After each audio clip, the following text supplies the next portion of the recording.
আসসালামু আলাইকুম। আজকে আমার মিশরে ফার্ম মুরগির বাচ্চাগুলোকে বিসিআরডিপি ভ্যাকসিনের দ্বিতীয় ডোজ দিয়ে দিতেছি। আজকে আমার মুরগিগুলোর বয়স হয়েছে 21 দিন, আর আমি 21 দিনের ভিতরেই বিসিআরডিপির ভ্যাকসিনের দ্বিতীয় ডোজ দিয়ে দিতেছি। কারণ হচ্ছে বিসিআরডিপি ভ্যাকসিনের দেওয়ার নিয়ম হচ্ছে 21 দিনের ভিতর দিতে হয়।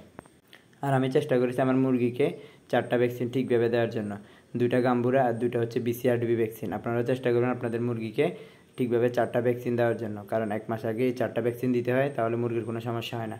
এখন দেখতেছেন আমি সবগুলো মুরগিকে খাঁচার মধ্যে আলাদা করে নিয়ে নিয়েছি, কারণ এখান থেকে ধরে ধরে একটা একটা করে আমার মুরগিগুলোকে দিয়ে দিব। আর আমি ভ্যাকসিনটা দেবো হচ্ছে মুরগির চোখে। আপনারা চেষ্টা করবেন মুরগির চোখে দেওয়ার জন্য, সেজন্য আমি সবগুলোকে আলাদা করে খাঁচার মধ্যে নিয়ে নিয়েছি। আর এখন আমি একটা মুরগি আগে ধরে ফেলছি হাতে, দেখতেছেন আপনারা। আমি এখন মুরগিটাকে ধরে খুব সুন্দরভাবে আস্তে আস্তে করে মুরগিটার চোখের মধ্যে এক ফোঁটা করে দেব। সেজন্য মুরগিটাকে ভালোভাবে ধরেছি, আস্তে আস্তে করে দিতেছি। দেখতেছেন মুরগিটা খুব চঞ্চল হয়ে আছে, কারণ আমার মুরগিগুলো খুবই অ্যাক্টিভ। আস্তে আস্তে মুরগিটা চোখের ভিতর নিয়ে চলে গেছে। এরপর আমি মুরগিটা রেখে দেবো।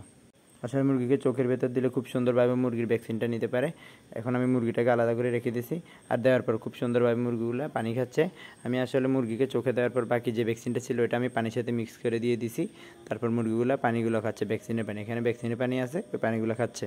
মাশাআল্লাহ, সবগুলো মুরগির বাচ্চাই খুব অ্যাক্টিভ আছে। আমি চেষ্টা করেছি আমার মুরগিকে 4টা ভ্যাকসিন ঠিক সময় দেওয়ার জন্য। আপনারা চেষ্টা করবেন আপনাদের মুরগিকে ঠিকভাবে ভ্যাকসিনগুলো দিতে। প্রথমে মুরগির বয়স যখন হবে 5 দিন তখন দিয়ে দেবেন বিসিআরডিবি ভ্যাকসিনের প্রথম ডোজ। আর এরপরে মুরগির বয়স যখন হবে 11 দিন তখন দিয়ে দিবেন গাম্বুরার প্রথম ডোজ। আর এরপরে মুরগির বয়স যখন হবে 19তম দিন তখন দিয়ে দেবেন গাম্বুরার বুস্টার ডোজ। আর এরপরে মুরগির বয়স যখন হবে 21 দিন তখন দিয়ে দিবেন আপনারা বিসিআরডিবি ভ্যাকসিনের দ্বিতীয় ডোজটা। আমি ঠিক এভাবে আমার মুরগিগুলোকে দেওয়ার চেষ্টা করেছি। মাশাআল্লাহ, দেখতেছেন সবগুলো মুরগি খুব সুন্দরভাবে পানি খাচ্ছে। আর এই পাশে আছে আমার কোয়েল পাখিগুলো, ফ্যারেন্স কোয়েল পাখিগুলো আছে। মাশাআল্লাহ, সবগুলোই পানি খাচ্ছে।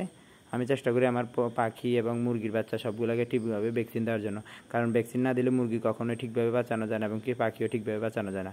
আর এতক্ষণ আমার ভিডিওটা ধৈর্য ধরে দেখার জন্য সবাইকে ধন্যবাদ। আসসালামু আলাইকুম।